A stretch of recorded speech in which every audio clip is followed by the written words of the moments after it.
This is another area of interest of mine. MSG and aspartame, as far as I'm concerned, are poisons and ought to be taken off of the market. I did a 2-year study in 1994 looking to see if MSG was a trigger for irritable bowel syndrome. I actually had a grant from the PSL Foundation. It was a 2-year study.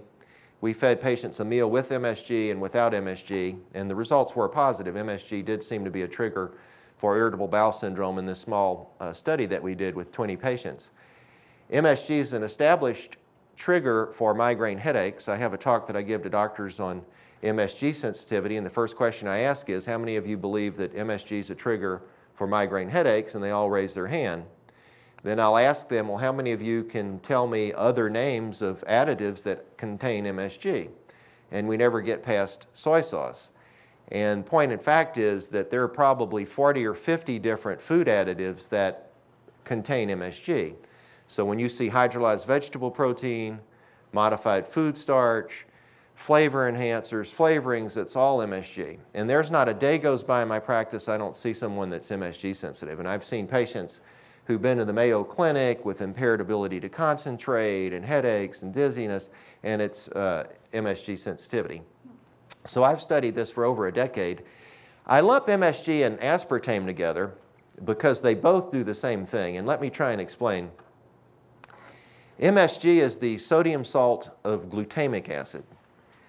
Aspartame contains aspartic acid. Both of these are so-called neuroexcitatory amino acids. Now, if you remember back to your biochemistry, amino acids are building blocks for protein. So they're like Legos. Depending on how you hook them together, you can have different types of protein, whether it's a muscle or an egg white. Amino acids also serve as neurotransmitters for the brain. And as it turns out, aspartic acid and glutamic acid stimulate the same receptor in the brain, which is the NMDA receptor, or the N-methyl D-aspartate receptor.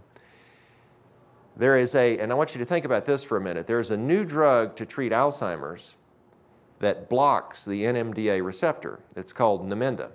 So it blocks the same receptor that's stimulated by glutamic acid and aspartic acid. A lot of people feel that aspartic acid and glutamic acid are neurotoxins. I tend to agree with that. So I think this rise in Alzheimer's that we're seeing, at least in part, could be related to chronic overstimulation of the NMDA receptor with MSG and aspartame. So avoid it like the plague. There are some other sweeteners you can use. Stevia is one. You can get it at the health food store. It's marketed as a herbal supplement because they won't allow it to be marketed as a sweetener, which is really criminal as far as I'm concerned because there are no reported adverse effects.